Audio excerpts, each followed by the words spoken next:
There's another interview that she did as well, and I want to show it, but we don't really have time, where she reveals that she has been seeing a psychologist for about a decade, like continuously seeing a psychologist.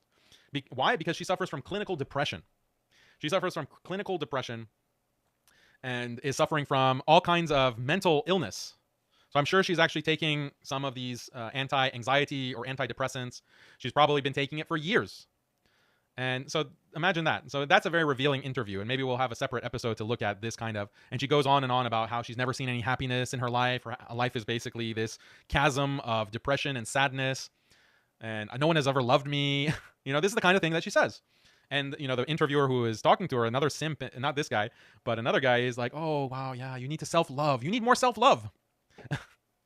Like, this is what a lot of the modern psychology is doing to women. It's turning them into these, these hyper narcissists, hyper entitled. Like, she was living in the top 1%, the top 0.001% of women, everything provided for, I'm sure maids, servants waiting on her hand and foot. She's taking, these trips, vacationing, the whole 9 yards. And she's clinically depressed. This is what clear evidence is there that dunya is not going to bring happiness. Dunya is not going to bring you happiness when you go and turn your back against Allah. You turn your back against what Allah says.